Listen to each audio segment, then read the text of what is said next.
ordering mandatory work from home and business closures, things that move so quickly that you may not know if your workforce, if you're a manager, is prepared, or if you're an individual contributor, you might be sitting at home saying, I can't get done what I need to get done.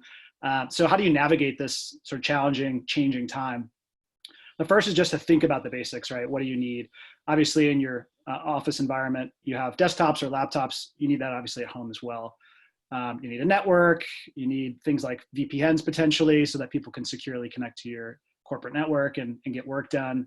And then little things like a headset, camera, monitor, keyboard, mouse. These are all just the essentials. And if you haven't had an opportunity for your folks to go into the office and grab those things and bring them home, I think starting that conversation and making sure that people are equipped is sort of step zero, right? What do you think, John? Yeah, and some of these things can be tricky. You know, even if you have workers that, for example, have laptops, you may have configured them in such a way that your corporate network is required in order to log in. So like details like that matter. And obviously you got to work with the IT resources you have, but you can also potentially be creative. There may be ways that you can give people tools, you know, if they have a computer at home that's not a work computer, you know, maybe there are some ways that you can let them use that to at least make some amount of productivity possible when remote. And there's other things like, you know, network connectivity is a great example of that. You know, people may not have a broadband network at home, but you may be able to, for example, give them a hotspot or help them configure their phone to be able to pair their laptop to that to get access to the internet. And I know, you know, that's something that we do. I've done that fairly frequently when I'm working from somewhere that's not my house or somewhere that doesn't have a good Wi-Fi network. I'll use my cell device for that. Yeah, same for me. I mean, before all this pandemic started, and I would travel a lot and just be on the road. So having my phone with me to boot up the hotspot if I couldn't get to a coffee shop or somewhere with a secure network was super handy. And most people's devices have that capability. Have that conversation with your manager, or if you're a manager, have it with your people, and just ask them, do you have the basics to work from home? And go through from simple things like laptops and desktops to what their network situation is like. There may be options. If you need to increase bandwidth speeds, maybe they can contact the provider and find a way to boost the limits there. And then small things, headsets, cameras, monitor, mouse, and keyboard are things you can get on Amazon cheap. They're really high quality, low cost options there. I have a $20 pair of Bluetooth headphones here. Let's Calm. I just got them on Amazon, and it took the sting away when I lost my first pair because they were only $19. So yeah. And you'd be surprised. I'm using the built-in microphone and camera on my MacBook, and it actually sounds pretty darn good. Now, obviously, I don't have kids in the house behind me, so you're not hearing the background noise. So for some people, that may be fine. Other people may need a tool like a good headset, noise-canceling headset, in order to be productive. So you kind of need to figure out what the right tech is for your people, but you may be surprised with what you can get away with in a pinch. Right on. Jillian, we have any questions coming in? We haven't checked the Q&A on my side. So we do have one. You mentioned connectivity. Mine goes in and out. Is it secure to use a neighbor's Wi-Fi or a city public Wi-Fi? That's a good one. I personally don't feel safe connecting to the public city Wi-Fi. I like to use my home connection where I have my gear set up with a WPA password, and I know that from the hardware perspective in my local network, it's secure.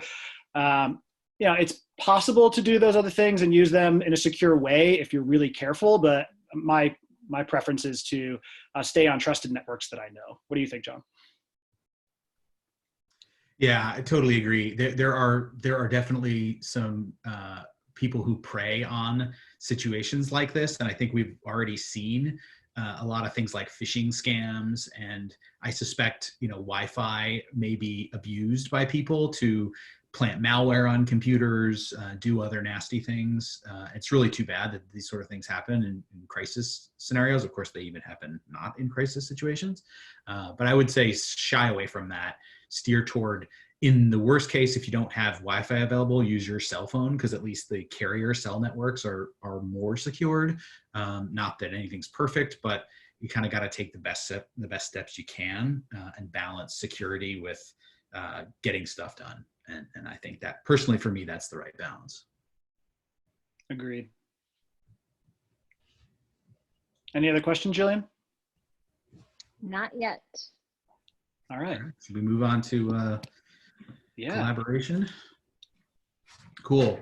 Well, so this is like probably the first thing everyone thinks about when they think about working from home is tools like Zoom, which we're using now, instant messaging tools like Slack, Microsoft Teams, etc. And tools are great, but one of the things that's really important is to look at the full suite of things you may need to do remotely and make sure you don't forget about things. So like video conferencing is a cool tool, but if you don't have the ability to share documents, for example, you can have a great conversation, but you may not be able to get something done. Document sharing is important too, but a giant folder of Word documents isn't super useful if you're trying to figure out how to get a process completed. So that may be where you need, for example, knowledge management, the ability to just do a search and have a curated, organized, structured place where the information is kept. That can be in a remote situation really vital to preventing people from getting blocked when they're trying to get things done. Similarly, and this is like crazy, I remember back when I was at a company, a startup I was working at during Hurricane Sandy, one of the biggest challenges was the list of people. Who can I contact and what's their number? At the time, our email servers were down because they were in the area where there was no power of New York City. And therefore, I didn't even have a list of the coworkers and their phone numbers, which sounds crazy, but if you all of a sudden yank everyone's desktop and laptop and their tools on their desk, they may not even know how to reach out to their colleagues. So a directory of people, which could even be as simple as a shared Excel sheet that you put in a well-known place, but you need to have a way for people to get that information because they may not have it through the normal way. And then the last one is single sign-on and two-factor authentication. So this is, again, like if you've got a multitude of tools that people can access, without a single sign-on product, you're going to have a password for every single one of those tools. That password may be saved in their work computer, which may be sitting on their desk in the office they're not allowed to go to. A single sign-on two-factor authentication product can make it possible for them to log on to that product from another computer, say a laptop you just mailed to them, and then gain access to all the systems they need to do their work. And two-factor authentication means it's safe for them to do that, even though that password may have been sent to them or compromised in some way. The fact that there's a second factor, like for example, a text message to their cell phone, while it's not perfect, there are ways hackers can get in there. It is dramatically less risky than just using a set of passwords that are potentially compromised. Any other things I missed on this one, Kale? When you were talking about having access to a directory of people, it reminded me of being in Cub Scouts when I was young. We had the phone tree, so that parents could call each other, kids knew how to get in contact with each other if there was an issue, an emergency, or just to connect.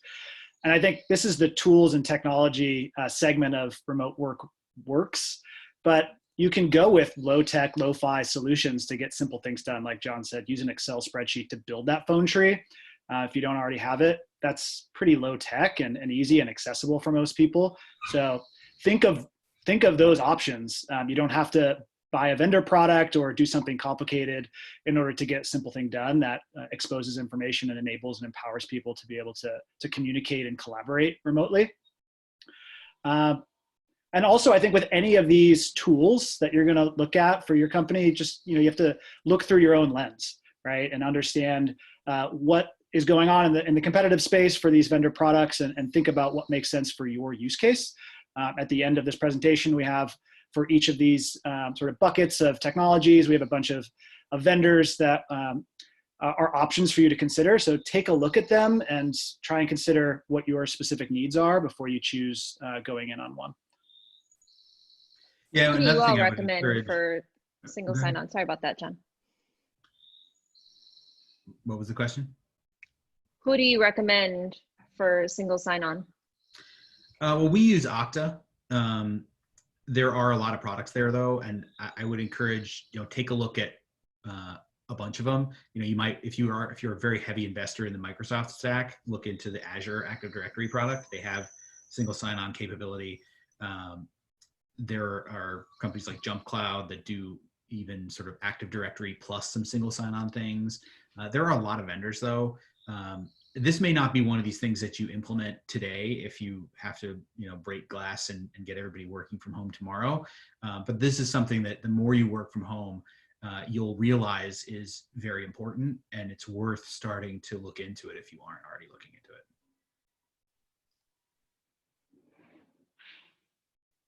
Any other questions, Jillian? For video conferencing, I see you guys use Zoom, and I hear everyone talking about it lately. Does it really live up to all the hype? I think so. I've been able to use it in areas with just 3G cell service on my phone and actually have a video conversation with someone. Also, I tend to have a lot of background noise going on with garbage trucks and people driving in the alleyway behind my apartment. And I've not heard anyone really say that it's all that noisy. So they have some noise cancellation technology going on in their transmission, which I think helps reduce some of that noise and just make the conversation higher quality because it is a smoother production. So I think so. I've tried some other services as well, Slacks and Microsoft Teams, and while they're good, Zoom really just has it dialed in. What do you think, John?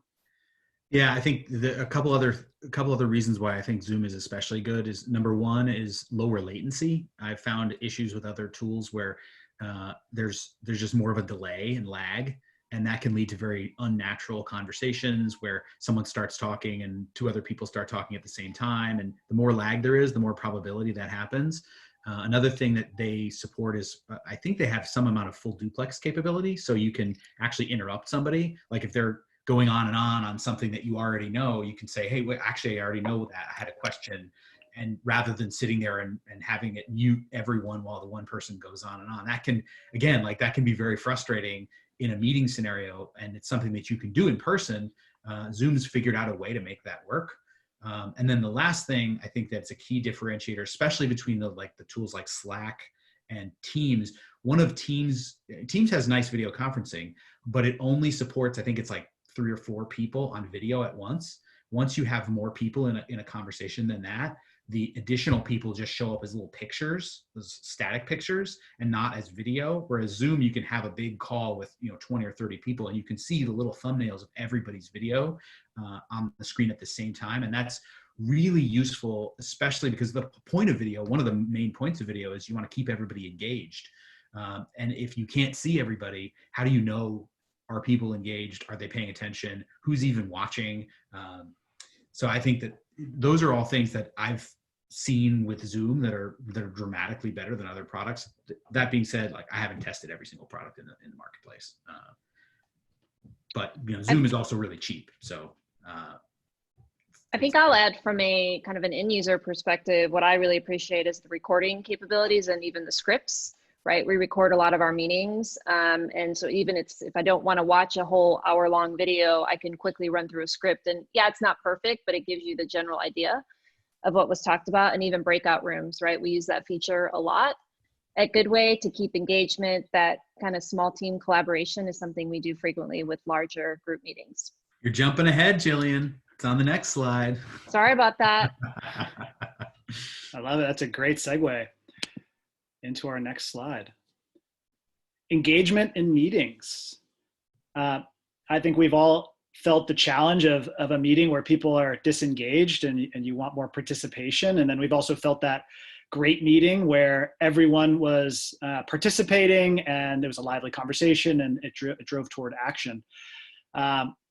There's a similar challenge whether you're in person or whether you're remote. It adds an additional barrier when you're remote because you can't actually see everybody all the time. So the first tip that we have is use a video conferencing software and ask everyone to be on video, right? So you can see each other. It's a huge game changer for the conversation. If everybody's off video, you really don't know who's paying attention. And the second one is avoiding mute. The more often I notice if I mute, I'm not going to speak up, right? I'm going to naturally disengage. I'm going to naturally put my brain into listen mode, and I'm less likely to participate. So asking people to avoid mute and keeping people active and ready to speak up is key in getting people engaged and participating in meetings. Now, obviously, if there's background noise and there's something loud going on, you're going to be sensitive to the room. But other than that, try to keep your mute off. Another tip here, like Jillian said, use polling, breakout rooms, whiteboards, virtual lists. There's a whole host of cool collaborative technologies and tools that are plugins to Slack, Microsoft Teams, Zoom, et cetera, that enable different kinds and different modes of collaboration. We can talk more specifically about some of those, but know that there's an entire world of these sort of collaborative tools that you can use virtually. Where you can't, go up and scribe something on a whiteboard. You can still do something pretty similar in the digital world. You may just have never been exposed to it or tried it out. So be thinking about those things. And the fourth one here that we have is share the mic and call people out. If you want to hear someone's opinion, just ask them, right? And especially if you send someone maybe disengaging from a meeting, you can just ask them, what are your thoughts on this topic? And get them to sort of draw them out and have a conversation. What do you think, John? What's your experience? Yeah, I think my big thing here is that I think everyone's very naturally going to get engaged if a meeting is a long lecture. And so like the tools are there to enable you to make a meeting something where people actually feel like they have to participate. So polling is a good one. A breakout room is another good one, right? If you're in a small breakout room with 3 other people, you're much more likely to actually participate in the conversation than if you're in a giant 25-person meeting. No one wants to be the one to speak up in a big meeting like that, but in a small group, tends to be a lot more engaging. So breakout rooms can be a great tool for that. Some of the things like the virtual lists and whiteboards, the most powerful part of them is that often they allow multiple people at the same time to be editing or creating items on a list. And again, like the more you can get people actually active and engaged in the meeting, the less you're going to have people, looking at another screen, pulling out their phone, because that's where productivity goes, through the floor, and people start feeling like it's a waste of time to be in meetings. So yeah. Yeah, so one thing that I was going to call it a question, but I'll let you finish your thought first, Cal. Cool. Yeah. I think one thing that we do weekly in our tech department calls is we have everyone read an industry article. And one thing you can do if you ask people to do a brief read of something during a meeting virtually is, and this plays into getting everyone to be on video, is when you're done reading, either put your thumb up or put a hat on or do something fun that sort of signals that they're done and you're ready to move on in the conversation. And it also encourages people to turn the video on. So think about doing creative, fun things like that get people to engage in the content of your conversation and to be on video. Love that. Can you share a little bit more about Fun Retro that came up in the first webinar? What is that? How do we use it? Yeah, sure. Fun Retro is it's a really cool tool that was built for software engineering and agile process retrospectives, which is a practice that's frequently used when you build software. You'll look back on the prior 2 weeks or week or whatever period, and you'll say what went well, what didn't go well, and what do we want to do about it. So it's a cool tool for that. But what we've found is that this particular tool, in solving that problem, has actually created a sort of a very general tool that is useful for all kinds of collaborative meetings. And the key thing that it does is it allows you to have multiple people all writing things on a common board without seeing what other people are writing as it's being written. And the value of this is, I mean, we've all been in meetings, right, where one person says something and then everybody else feeds off of that. It's called groupthink or whatever you want to call it. But this allows you to get around that, right? Everyone is there on the video call at the same time. They're all in their browser adding an item to a what could we do better, or what might we do for the next week, or any kind of brainstorming, what kind of team building activity do we want to they all can see that their peers are writing something. So there's this peer pressure to, well, I better write something myself because everyone else is. But you can't see what's being written, so you're not influenced by those other people's opinions. And I've found, for me anyway, that it tends to drive really much more engaging meetings, because you get that like broad participation without the tedium of having to go through everyone's ideas and listen to them rattle on and on about them. Did I miss anything, Kale? Yeah, one thing that comes to mind, I totally agree with you, like removing the bias from the conversation so you don't have this sort of tendency for one person to propose an idea and then for everyone else either to fall in line with that, like you said.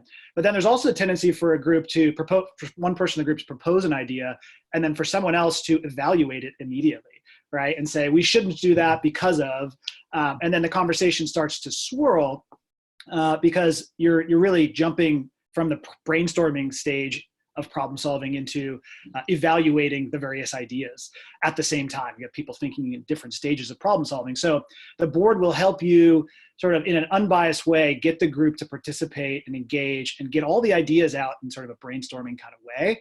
And then there's also a feature in Fun Retro of voting.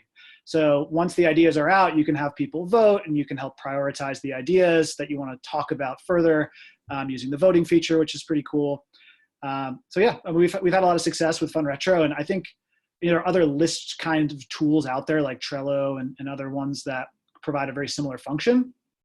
And I think those can actually work in person too. If you're sitting around a conference table at some point, it's still a good practice to sort of remove that bias and also to stick to the sort of phase of problem solving that you might be in, whether it's brainstorming or evaluating. Cool. Looks like we actually have a few other questions here. Yep, we have a few questions. So let's start with, my team is not used to being on camera and is reluctant to go on video. Any ideas to get them engaged? And I feel like we've gone through this evolution even at Goodway, right? So definitely. Yeah, I mean, one suggestion is to add something fun that sort of makes people want to go on video rather than sort of mandating that people have to be on video, sort of catch more flies with honey mentality. And so one thing that we sometimes do is called the Fist of Five. So when you want to get people's opinion, a group's opinion of whether something's a good idea or not, or whether you want them to rank something, you can use the Fist of Five where you have everybody at the same time sort of hold up the number of fingers that is their vote for whatever idea you're talking about, which necessitates them being on video and can be a little bit more fun and engaging than just a sort of swirling conversation where everyone's off of video. I also mentioned like putting on the hat kind of thing. I think that's kind of fun. But John, what are your thoughts? What have you experienced? I mean, one big thing is just setting an example. So the more people who you can get to be on video, it does tend to go viral, where I notice a lot of times I'll be in a meeting and no one's on video. And as soon as I turn my video on, everyone else turns theirs on too. So I think that's another thing you can do is find a few people on your team, for example, who you can count on, maybe reach out to them independently and say, hey, I'd really appreciate it if you could, go on video for the team call. Another thing you can do is just reduce I think everybody has this crazy impression that like, well, if I'm going to get on video, I have to like put makeup on and be all dressed up and have the background be perfect. No, you don't. This is like, the times we're in right now are so far beyond needing to worry about stuff like that. That's another area where you can set an example, like don't have it be all neat. Like I actually cleaned my office because of this call, but ordinarily, there's papers on the desk and it's messy, and that's fine.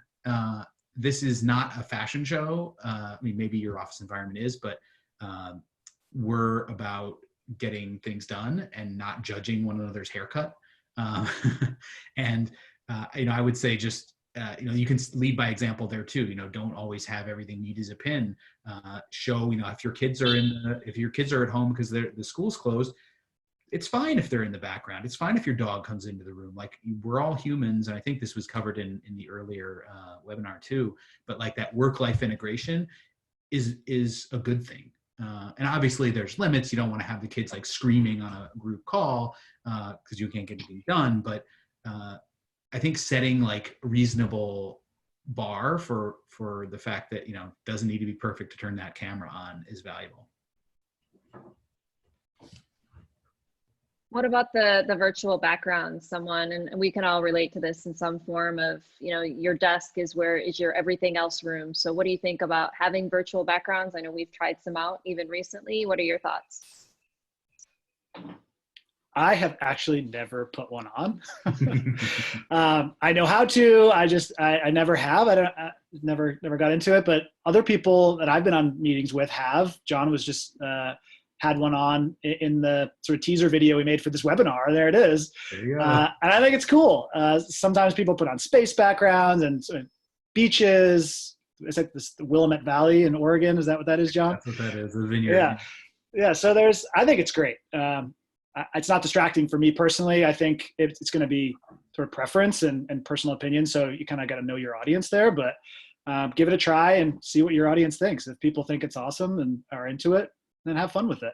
If it's distracting, be sensitive to that. Yeah, I think the only thing I would say is personally, I prefer no virtual background because I like the idea of actually seeing where my colleagues are and what their environment is. And I don't think there's anything to be ashamed of there. And so I don't usually put the virtual background on because I don't feel like I want to set the example that everyone must mask where they are. Like if I'm sitting on my couch downstairs and doing a meeting, I'm fine with people knowing that that's what I'm doing. I don't need to feel ashamed that, I'm not sitting at my desk bolt upright with, my suit on. That's not the image I want to project. So I avoid them personally, but I think that, you can use them in fun ways. And that's exactly what should be used. That's what these tools should be used for, is to make it fun, make it interesting. You could have a meeting where it's like, okay, for this meeting, everybody put a fun background on and we guess where you are. Maybe encourage everyone to choose a picture from one that they've taken in a foreign city. Those kinds of things can make a meeting more engaging, more interesting, and bring the team closer together. So yeah, I like it. That's awesome. Okay, one more on this topic, virtual whiteboard. What do we recommend for that tool?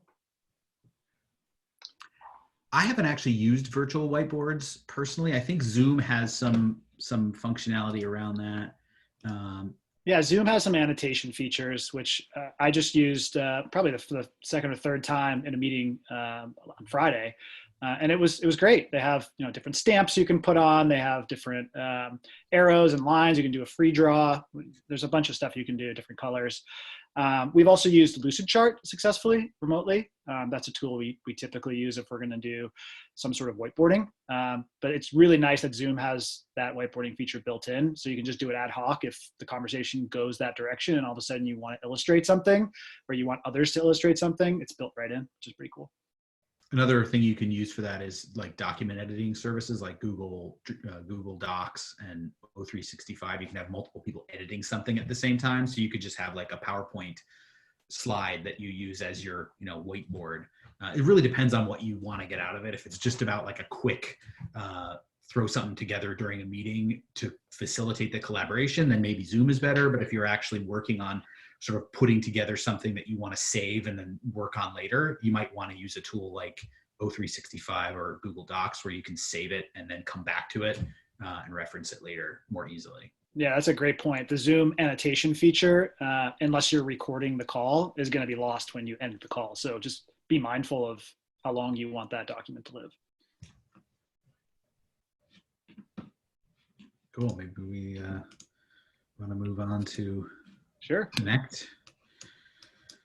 Yeah, so this one, this is something that often happens when you go virtual. Is there's a tendency to feel disconnected, feel lonely, feel out of touch. So one of the things that's really important is if you're going to be doing remote, which everybody's being forced to do, you have to overcome it. And the way to overcome it is over-communicate. Check in frequently. So we do in the software development world, this is frequent to do daily stand-ups, but they're actually applicable to all types of business. You could have a quick check-in at the beginning of the day with everybody on your team. And that way everybody gets to see each other on a frequent basis. If anything is a blocker, you can talk about the way we do it in software typically is, what did you do yesterday? What are you going to be doing today? What, if any, help do you need, or what are you blocked on? So you can adapt that format to your business. But if nothing else, it's just a great way to have people see their colleagues on a more frequent basis than, whenever you happen to do webinars. Brief ad hoc one-on-ones is another good approach. You can have, one-on-ones with your team. You can have office hours. That's something that we also do, where you just dedicate a certain block of time, and you can invite people with a meeting that's marked as free. That way it doesn't block the time on their calendar, but that lets them know that, oh, if you join this Zoom link at this time, I will be there. So you can just chat about whatever you want to chat about. Another thing is social time. So, frequently, again, when people are working remote, especially now, they've got cabin fever, virtual happy hours, what we call cribs, which is like, take me on a tour of your house, show me your home network, show me your car, your garage, your yard, whatever it is. Everybody has got to have something that they're proud of. And most of the time, these kinds of things are hidden in the workplace. Now is the time to use those as ways of like creating social connections between people who crave social connection. And then I think the last one here, we have it as avoid the lone wolf work style. So one of the challenges with the remote is that if left unchecked, it's very easy for people to think, well, remote work means I just, close the doors to my house and I, buckle down and get a whole bunch of stuff done on my own.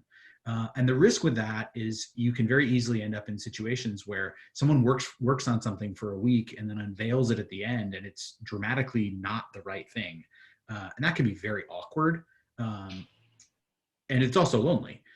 So to avoid this, you can have people, for example, pair up. That's something we use frequently in software engineering, is you'll have a couple engineers work on a problem together. And there's a bunch of tools you can use to make that kind of work effective remotely. Or use task forces where, if you need more than 2 people to work on something, you dedicate, 3 or 4 people, say, hey, go work on this. And then rather than them going off on their own, they're going off together, having meetings, having, sessions on instant messaging, using document collaboration tools. It creates a much more connected social workplace that I think is more productive, and the results tend to be better as well. Totally. I want to go back to the sort of the first thing you said about over communicating, John, and you suggested daily stand-ups and brief, more ad hoc one-on-ones. I think we probably take for granted, and again, I haven't worked in an office for a while, but my guess is with this transition for many people out there, you take for granted the water cooler chat, the informal stop in the hallway and talk to somebody times. You don't count them. They happen, but you don't know they're happening because they're so natural in the office environment that it may feel awkward now to like over communicate and over schedule things in the remote and virtual environment, but it's so necessary because those things just won't happen. You have to make time for them. Start by putting time on the calendar. That's certainly helpful, right? It's making sure you have time blocked off to chat with each other about work, and then also just more personal stuff and catching up. But don't be afraid to reach out to somebody on your chat software like Teams or Slack and just say, hey, you have 5 minutes, and just talk to somebody. Just hang out like you would around the water cooler. You'd be amazed how much better it makes you feel and makes the rest of the people in your organization feel. So can't understate that. That's really valuable. And then for social time, we actually just got done as the tech department here at Goodway doing a virtual escape room. And it was a heck of a lot of fun. It took about 30 minutes and we all just hung out and spent a little bit of time problem solving together and collaborating. That's fun social time. That was really worth it. People had a great experience. Cool. I think we've got a question, or maybe we don't. Anything coming in, Jillian? There was a question on stand-ups. I feel like you touched on it, but maybe a little bit more depth on if you're not familiar with agile working. Yeah, the term may be a little confusing. So the purpose of a stand-up, the reason why it's called that is because in agile, the intent is it should be a short meeting, and therefore you force everyone to stand up, which just psychologically means they're less likely to ramble on for a really long time if they're standing all around in a circle together. Now, obviously, when you're remote, you typically don't do stand-ups actually standing up, but the intent is it's supposed to be a really short, snappy meeting where you go from person to person. Everybody goes, you essentially go around the room from one person to another, and everybody says, what did I do yesterday? What am I going to do today? And what's blocking me? And the intention is each person's update is like less than really fast, really efficient. And you shouldn't have detailed questions and a lot of back and forth. What we typically do is go around, do those updates in that way. And usually it'll be the first person will hand it off to the next person, and they'll pick someone. So until you go through everybody. And then at the end, if anything comes up during the conversation, during the updates that needs to be talked about in more depth, you'll say, like, let's put that in table time. And that goes at the end of the meeting. That way, anybody who is not pertinent to that conversation can then drop off. Because this meeting is every single day. So if you end up wasting an hour on this meeting every day, that's an expensive meeting. So the whole point is keep it short, keep it really minimalist, and then you can talk about stuff in more depth, but the only people who are participating in that depth conversation are people who are really needed for it. So it's just an efficiency approach to keep the meeting as light and lean as possible. Yeah, people actually at Goodway, some people do stand, which is fun. And the meeting should really pass the fidget test. If people start shifting their weight and looking like they're getting antsy, like it's probably gone on a little bit too long. So just observe those meetings and try to make them a little bit briefer and a little bit tighter if you want to use the daily stand-up technique. Could stand-ups lend to an employee feeling like they're being micromanaged or not trusted? I mean, what would you say there? Good question. I think it's all about how they go and the kinds of questions you ask. Personally, I think that's a sort of a stylistic thing on the manager. You know, if somebody gives an update and then you start asking a whole bunch of detailed questions about, well, you know, exactly how did you do that? And, you know, why didn't you try this? That's when it could get to feel as though it's a interrogation rather than a quick update. But if most of the updates go by fast and you don't pick at them, hopefully you can set the example that that's not what it's about. It's more about just, hey, like everyone should know broad brush what's going on. That's the intent. Yeah, I think if people are feeling that way, or you sense people are feeling that way and you're a manager, you may want to inspect, like John said, how are you engaging in stand-up? Are you taking someone's update as an opportunity to micromanage, to deep dive and ask a lot of probing questions? Not saying that those questions aren't useful in some context or in some setting, but the stand-up may not be the appropriate place to do that. You may watch the stand-up for a few days, try and observe more, and then take any questions you have and have that person try to help you understand what's going on in a one-on-one setting, where there's more time devoted to understanding what the person's working on and how they're approaching the problem. Can you guys share the virtual escape room resource that you all used? Sure. I just Googled for a virtual escape room online and found a couple of them. But we can certainly post it in the PowerPoint as a resource for y'all. Yeah, and I think the point of that is, like, be creative. That was just one idea. There are a whole bunch of fun, like, games you can play remotely. You can do trivia, you can do all kinds of things remote. And it's, when you're remote, the trick is you have to do a little extra work to make remote fun, because we all know how to make in-person team building things fun, or at least, you know, as fun as team building can be. But oftentimes you can do a lot of the same things remote. It just takes a little more work to say, well, how could we adapt this to remote? Or maybe there's already an online site about this that we can do remotely. But if you do that work, it really does make a difference. And it's noticeable, because especially now, people want this kind of engagement with their colleagues. Yeah, another idea is virtual charades. Requires no tooling at all. You can just act something up. It's a fun one. Yeah, we should do that, actually. Yeah. Any other questions, Jillian? No, that's it. I think we can move on to the next topic. All right. The last topic here is help desk. And this one, in a lot of ways, kind of loops back to the first slide around covering the basics and hardware and software that's out there in the field. You likely have or had this in your office setting. You had an IT help desk or someone or a group in your office that would help you maintain and manage hardware and software upgrades and things like that. In a virtual setting, you have some different challenges. Obviously, being remote, you're going to need a clear help desk ticketing system that people can submit things to virtually, whether it's an email address or some sort of project management software that the help desk uses. People need to be able to remotely get in contact with your help desk instead of just walking over and knocking on the person's door and saying, my laptop's busted, can you help me? So certainly have something like that. And then remote assistance tools is essential. You need your IT staff to be able to remotely access the equipment that you have in the field to perform security patches, software upgrades, things of that nature. So have that as part of your plan. And then a break fix plan for actual hardware issues for things that are out in the field. Laptops, monitors, things that need servicing when they may break if someone drops it, or there's a key fell off the keyboard. There's all sorts of things that will happen to the hardware when it's out there moving around in the field. So having a way that people can exchange the hardware for updated hardware or for fixed hardware is essential to running a remote workforce.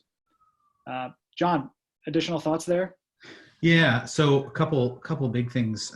So one is, this is an area where, like, when I start reading a slide like this, my thoughts immediately go to security, because there are so many scammers out there that are going to purport to be tech support, IT.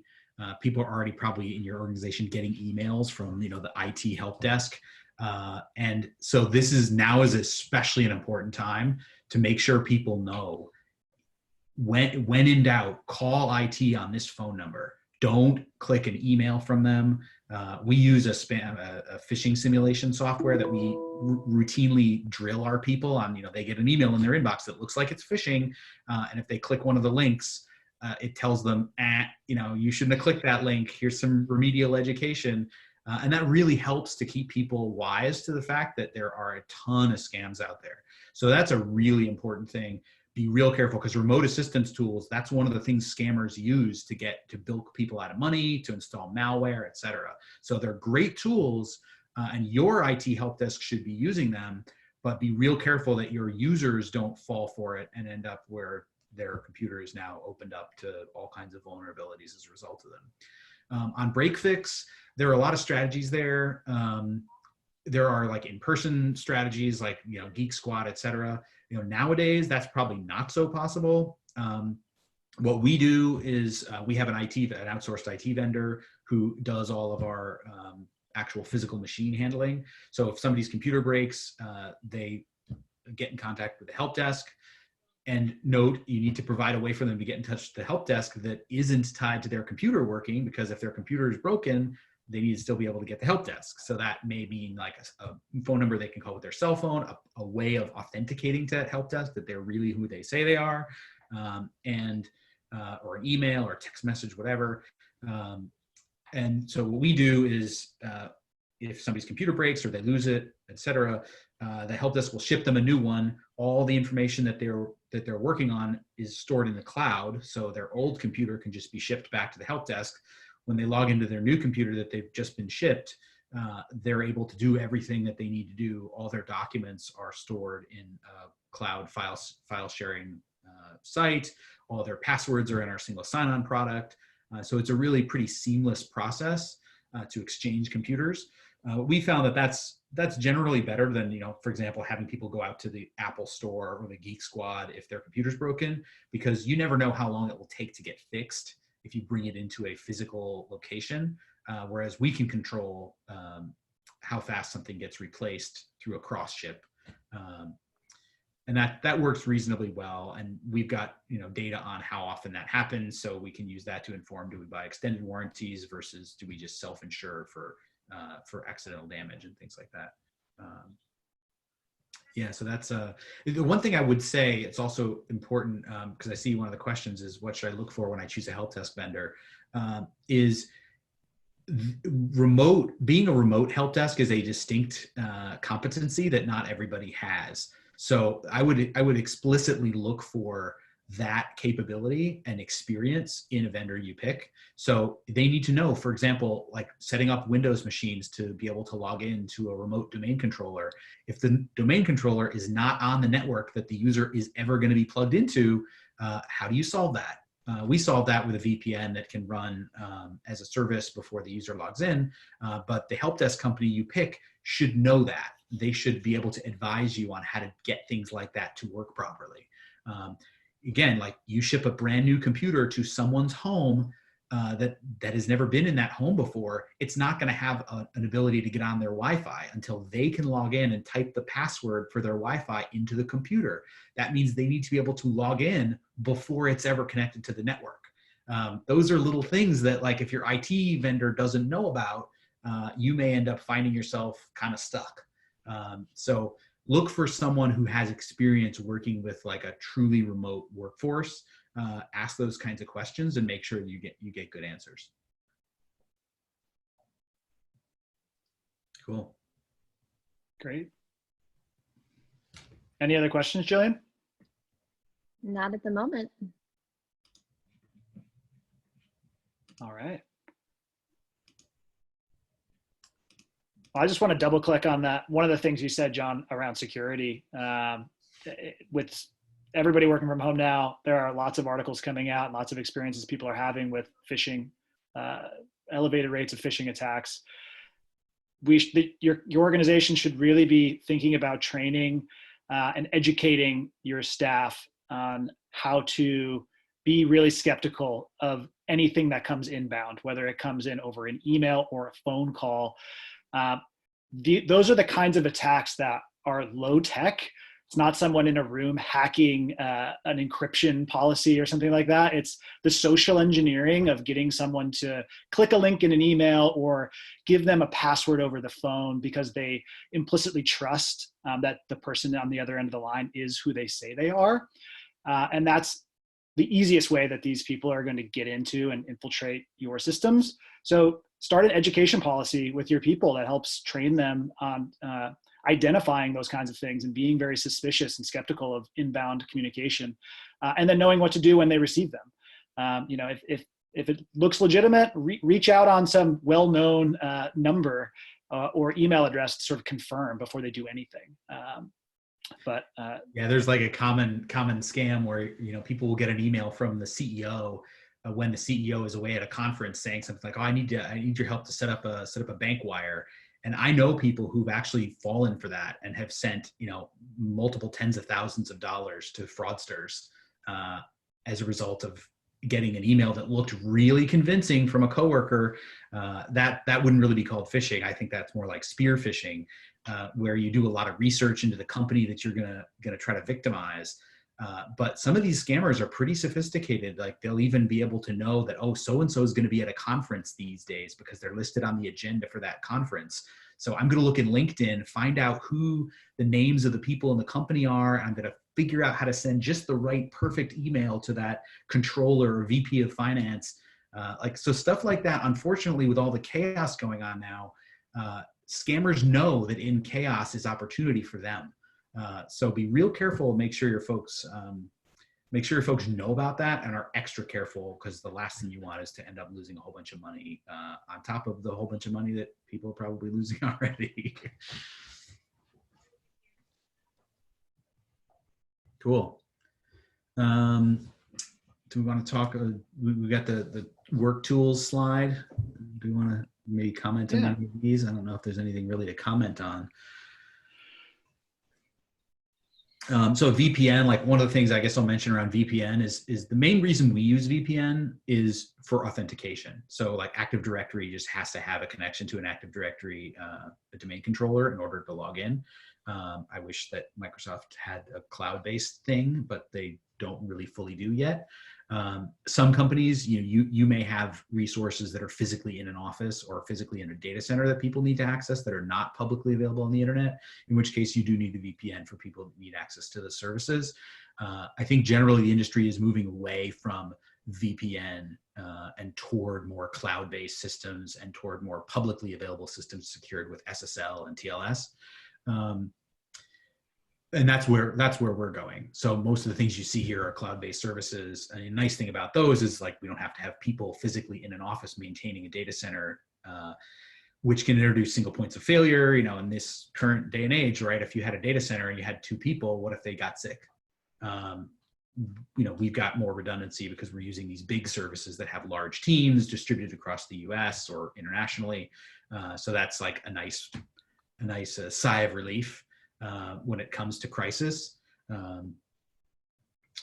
don't know if we want to talk about any of these other things. There are some on the other end of the board there. You started with VPN, but over on the other side, we've got feedback and recognition, learning and development. Those are things we didn't really touch on a lot in this conversation, but they're just as important.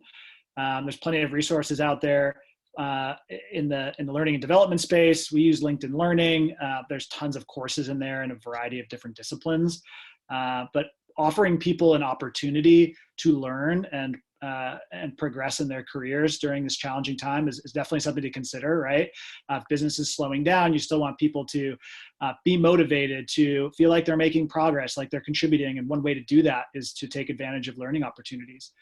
So consider a strategy that may include some of these tools that we've listed here. And then feedback and recognition. SurveyMonkey is one where you can just go boot up your own survey and ask whatever question you want. But another tool people might not know about is Recognize.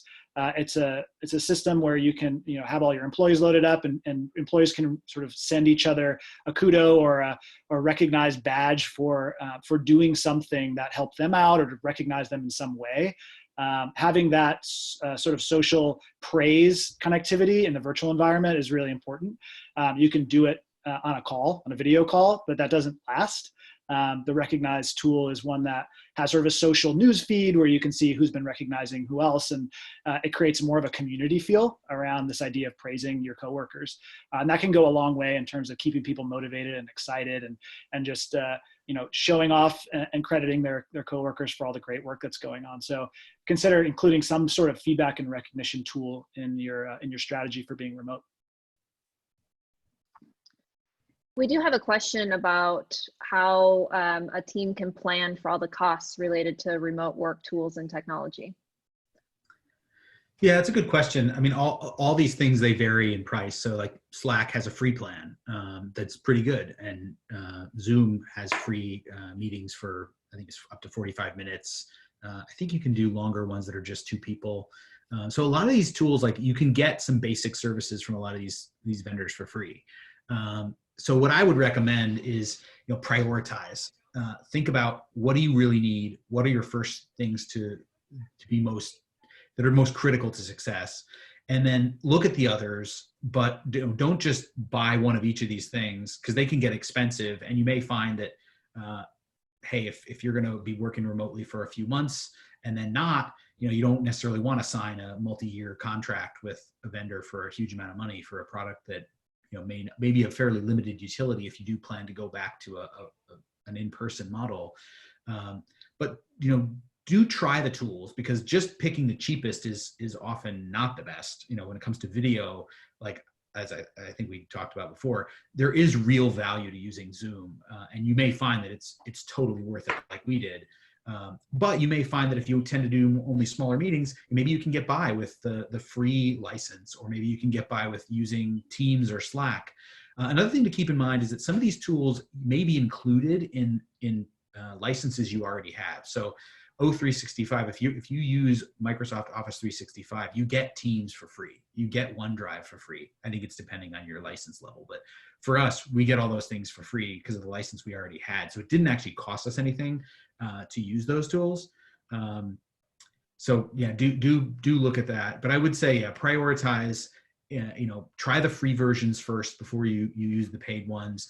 One other thing I would suggest is have a policy around who can introduce new tools into the stack, because that's a big potential foot gun, is that you can end up where if everybody goes crazy and starts using all these different tools, your data is now sprinkled across all these different clouds in a whole bunch of different accounts with passwords you may not, as a company, you may not control. And that's a security risk. And that's also, what happens if somebody leaves? How do you deactivate that user? What happens if somebody's password's compromised? How do you reset it? So do be careful about that stuff. And that tends to be involved also in the cost model, because you don't want people to be able to start using a free version of something, create a corporate dependency on it, and then force you into having to pay a lot of money for the paid version when you start exceeding the free limits. So it is worth thinking about when you add a new tool to the stack. Be mindful. Are we trying this? Are we committing to it? If we're trying it, are we prepared to pay for it if we need to? At least think about it before you get into it. But the good news is a lot of these things are fairly reasonable, and you'll find that they're valuable even after you start working in a physical office. There's no other questions. I know we have a couple minutes left. Any parting words, John and Kel? Yeah, I mean, I think honestly, remote work, there is a lot of it's sort of daunting at the beginning when you make the transition to get good at it. And a lot of that comes down to having to over communicate, having to get over this fact that when you first arrive at your virtual office, it's silent. There's no life. And getting over that hump, getting connected to your coworkers, starting those conversations, setting up those recurring meetings, you have to do that work before the life starts to be created in your virtual office. That's the hardest part initially. But then the art of doing it well comes down to making meetings engaging, picking the right ways to collaborate with people. But once you do that, I think remote work can be very, very engaging, very productive, in some ways more productive than being in a physical office. So I would encourage everyone to give it a try. And that's an attitude that's always a good one, right? Let's try something. Maybe this week, let's try doing a stand-up. Let's try doing a virtual escape room. Let's see how it goes. Let's learn from that. Don't approach it with the idea that we're going to pick the one perfect way to work remotely and we're going to stick with that. That's not going to work. You're going to learn a lot in your first week, month, year doing this, and embrace that. Yeah, for me, two real brief things. One, turn on your video. And two, if you practice this, and you should, and you will have to, it will make your team better when you get back to the office. So it's worth working through the challenge. Good luck, everybody. Thank you. Thank you very much, everyone. Bye-bye. Bye.